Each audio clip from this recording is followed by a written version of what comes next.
جو چیزیں نماز میں مکروہ اور منع ہیں ان کا بیان۔ مکروہ وہ چیز ہے جس سے نماز نہیں ٹوٹتی لیکن ثواب کم ہو جاتا ہے اور گناہ ہوتا ہے۔ اپنے کپڑے یا بدن یا زیور سے کھیلنا، جائے نماز سے کنکریوں کو ہٹانا مکروہ ہے۔ البتہ اگر کنکریوں کی وجہ سے سجدہ نہ کر سکے تو ایک مرتبہ ہاتھ سے برابر کر دینا اور مٹا دینا درست ہے۔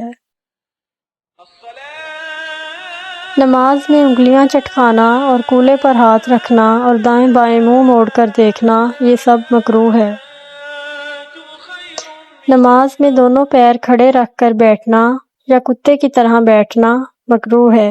ہاں، کسی بیماری کی وجہ سے جس طرح بیٹھنے کا حکم ہے اس طرح نہ بیٹھ سکے تو جس طرح بیٹھ سکے بیٹھے، اس وقت کچھ مکروہ نہیں ہوگا۔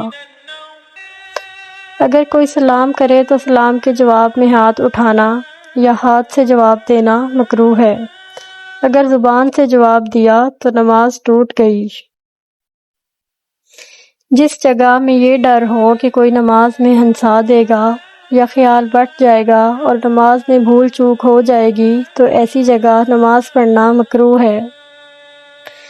اگر نفل یا سنت پڑھ رہی ہوں، اس وقت ماں باپ، دادا دادی، نانا نانی پکاریں لیکن ان کو معلوم نہیں ہے کہ آپ نماز پڑھ رہی ہیں، تو ایسے وقت میں بھی نماز کو توڑ کر ان کی بات کا جواب دینا واجب ہے، چاہے کسی مصیبت سے پکاریں اور چاہے بے ضرورت پکاریں، دونوں کا ایک حکم ہے۔ اگر نماز توڑ کے یا ان کی بات کا جواب دے گی تو اس پر کوئی گناہ نہ ہوگا، اور اگر وہ جانتے ہوں کہ آپ نماز پڑھ رہی ہیں پھر بھی پکاریں تو نماز نہ توڑیں، لیکن اگر کسی ضرورت کے وقت پکاریں اور ان کو کوئی تکلیف ہونے کا ڈر ہو تو نماز توڑ سکتے ہیں۔